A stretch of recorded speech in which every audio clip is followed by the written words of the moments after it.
Mmh. Question métaphysique. Ben, vraiment, on est dans le métaphysique là.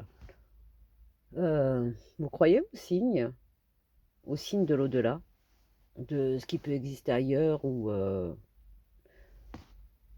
moi j'ai plusieurs expériences comme ça qui sont très étranges et des fois, on ressent des choses, on voit des choses et on se dit: «Non, ouais, mais non», parce qu'on a notre cerveau là, il veut absolument l'esprit, il va absolument dire: «Ouais, non, il faut que ce soit rationnel». Hier, moi ça faisait plusieurs, semaines, hein, que j'étais en train de dire à mon père: «Oh, c'est bon, hein, tu pourrais envoyer un signe, hein, quand même, hein, parce que bon, voilà, hein, c'est pas parce que tu es ailleurs, dans un autre monde, là, tu es juste, de l'autre côté du miroir, mais tu pourrais envoyer un signe». Là, ça fait un peu longtemps, que j'ai pas vu de signe. Hier, j'étais dehors, il y a une femme, mais une inconnue, hein, que j'ai jamais vue, hein, qui vient me voir, mais elle fonce sur moi et elle vient me voir et elle me dit, «Vous savez, je vous aime beaucoup, vous. Vous êtes quelqu'un, je la regarde bizarrement, je sais ce qu'elle me veut, elle. 70 ans, 80 ans. Et elle me dit: «Ne changez surtout pas. Ne changez surtout pas». Je fais: «Non, il faut pas m'encourager, hein, dans ma connerie, hein. Si, si, il y a beaucoup de changements quand même à faire, hein». Et elle me dit: «Non, ne changez pas». Et puis elle part. Et entre-temps, il y a ma soeur qui m'appelle, qui m'engueule, ma grande sœur, enfin ma grande sœur, c'est pas, elle a que 2 ans de plus que moi, hein, ou 3, non 4, 4 ans de plus que moi. Et elle me dit: «Ouais, il faut que tu rentres à la maison, il faut qu'on sorte, il faut qu'on fasse ça, blablabla». Du coup, j'avais zappé. Les signes, il y a plein de signes en fait autour de nous. On nous envoie plein d'informations. Moi, je fais des rêves prémonitoires. Ah, depuis toute petite, je le fais. Des fois, on a des impressions comme ça de déjà vu et on se dit, c'est bizarre, j'ai l'impression d'avoir déjà vu cette scène. J'ai l'impression de l'avoir déjà vécu. Alors, les scientifiques expliquent ça en disant, en fait, c'est le cerveau qui fait un reset. Et on a l'impression qu'on a déjà vu la scène, mais enfin non, c'est le cerveau. Mais moi, j'ai fait des rêves prémonitoires et que je raconte en plus. J'ai rêvé de ma fille, 10 ans, avant qu'elle naisse. Je racontais à mon mari, je lui dis, tiens, c'est bizarre. On n'habitait pas dans la même maison. C'était 10 ans avant. Et je lui dis, c'est bizarre, j'ai rêvé d'une enfant, d'une petite fille, qui est dans une cuisine, mais qui n'est pas notre cuisine. Et elle est comme ça, comme ça, comme ça. Elle avait des belles petites boucles dorées. Et je dis, c'est très étrange, mais c'est la cuisine. C'est pas la cuisine là. Et elle est sur une chaise haute. Et je suis en train de lui donner son repas. Et il me dit, ouais, bon, t'as rêvé. Et je fais, non, c'est bizarre. Et moi, il y a des rêves comme ça. Et en fait, quand bon, ma fille naît, 10 ans après, je percute pas, hein. Et un jour, je me retrouve dans la fameuse cuisine d'une nouvelle maison, dans la cuisine là, ma fille sur la chaise haute, moi en train de lui donner son repas. Et c'est pas possible. Je revois la scène de mon rêve que j'avais raconté. J'appelle mon mari, je lui fais c'est ça que je t'ai raconté il y a 10 ans. Voilà. Une petite fille, un bébé, que je ne connaissais pas, une cuisine que je ne connais pas. Je suis en train de donner un repas à un bébé, petite fille avec des petits boucles dorées. En fait, j'ai vu ma fille en rêve avant 10 ans avant qu'elle naisse. Mais plein de choses en rêve me sont arrivées. J'ai vu l'opération de ma nièce quand elle avait 13 ans, que je les ai emmenés à Lyon pour qu'elle se fasse opérer parce qu'elle avait. Bon, c'est une tumeur aux os. Je l'ai vue en rêve. Mais 20 ans avant. Et le pire, c'est que je les raconte, moi, mes rêves, qui sont bizarres. Des fois, je dis, tiens, c'est bizarre, je me retrouve dans un hôpital, mais c'est comme une ville. Euh, mais c'est bizarre, il y a plein de gens qui sont blessés. Et moi, je pensais que c'était une guerre. Il y avait un truc bizarre, parce que je voyais plein de blessés. Et en fait, quand je me suis retrouvée dans l'hôpital là, en fait, c'est un hôpital à Bron, près de Lyon, il y avait un blessé, en effet. Et le pire, c'est que je racontais mon rêve et je disais, c'est bizarre, j'ai un bébé dans mes bras. Et en fait, c'était ma fille.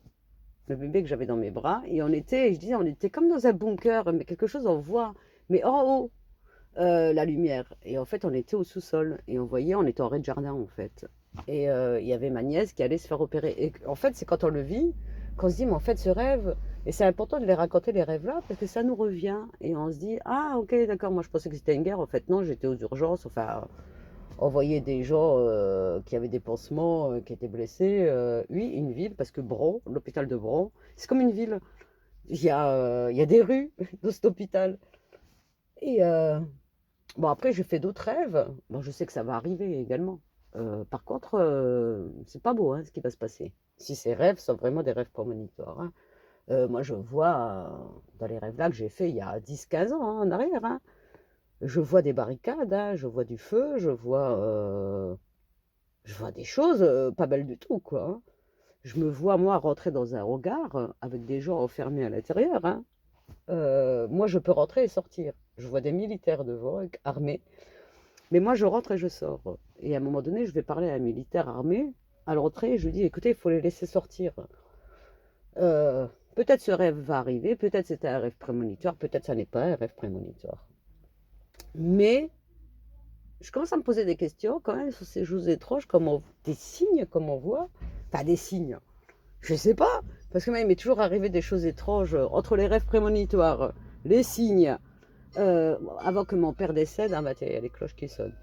Avant que mon père décède, mais plusieurs semaines avant, je regardais le toit de la maison de mes parents, mais il y avait toujours plein d'oiseaux blancs. Et moi, je disais à mes frères et sœurs sur Messenger, parce qu'on était en plein confinement, le premier confinement, je leur dis, c'est bizarre, il y a plein d'oiseaux là, des palombes.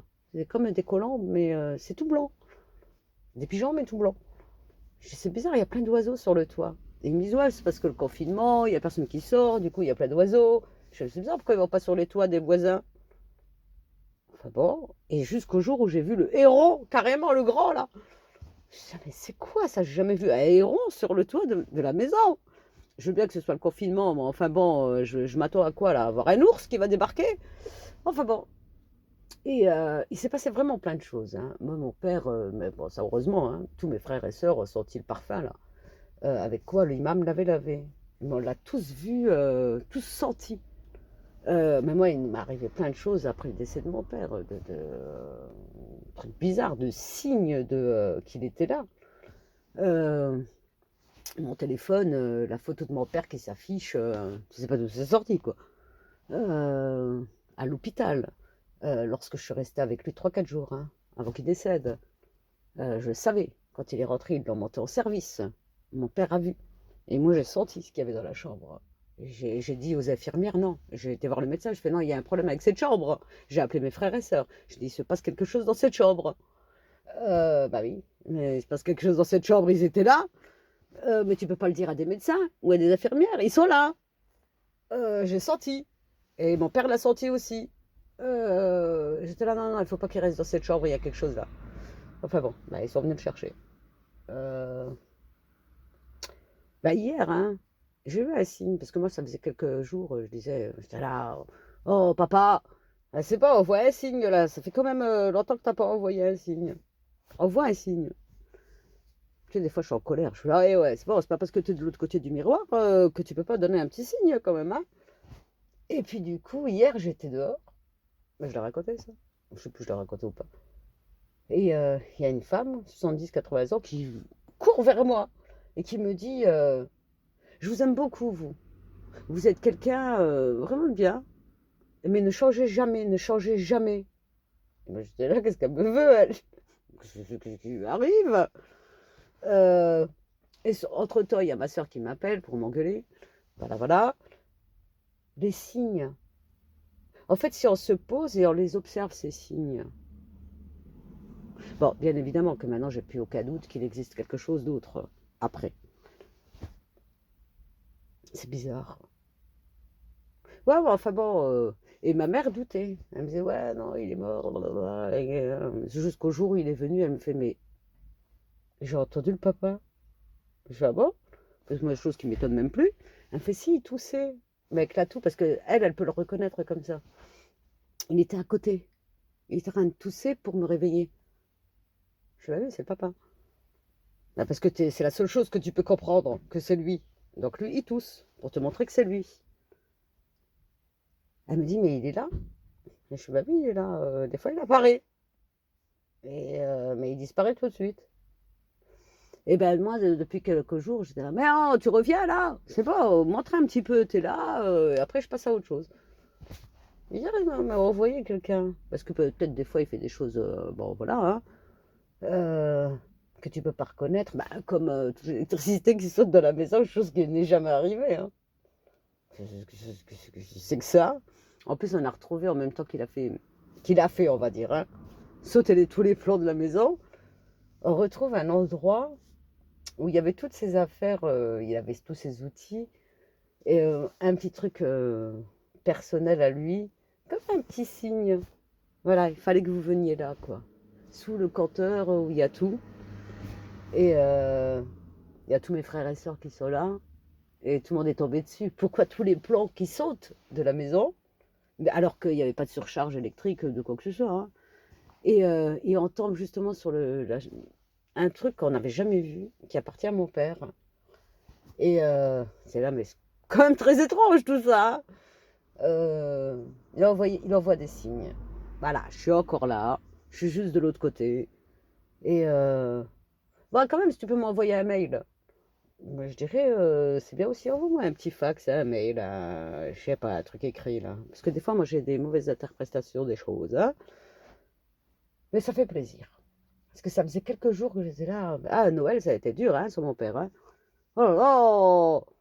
Et pas là. D'habitude, moi, je restais, bon, les 4-5 dernières années, Noël, je le fêtais, moi, dans la chambre de mon père, enfin, de mes parents, quoi. Je restais avec mon père. Et ben là, du coup, je me suis retrouvée, voilà, le 24. Voilà, mon père était pas là. Et du coup, j'ai esquivé la chambre, j'esquive tout. Et puis, j'arrêtais pas de dire, mais montre-toi, montre-toi. Bah non, il va pas se montrer comme ça. Il sait que je suis une grande peureuse en plus. La plus grosse peureuse qui existe dans l'humanité, c'est moi. Quelle peureuse! Mais bon, un signe, ben voilà, c'est des signes comme ça. Donc, moi, je les prends comme ça. Et bah oui, en fait, on continue à exister, mais différemment. Euh, Aïe, aïe. Bon, là, je dois aller à un enterrement. Hein. Oh, oh, on n'en peut plus. Faut que je fasse les ablutions. Je les oublie toujours. Hein. Tiens, il faut 3 fois par là, 3 fois par là. Oui, bah, on essaye. On essaye. C'est moi, il faut que je me concentre. Il faut que j'ai un papier devant moi qui me dise, j'ai une mémoire photographique, moi. Mémoire visuelle. Allez, on lave comme ça, comme ça, comme ça. J'en ai marre. Ouais, c'est compliqué, hein. Oh, enterrement sur enterrement, des surenterrements. Hein. Comment c'est bien faire, hein? Faut arrêter de mourir, hein? Ce serait bien aussi, hein?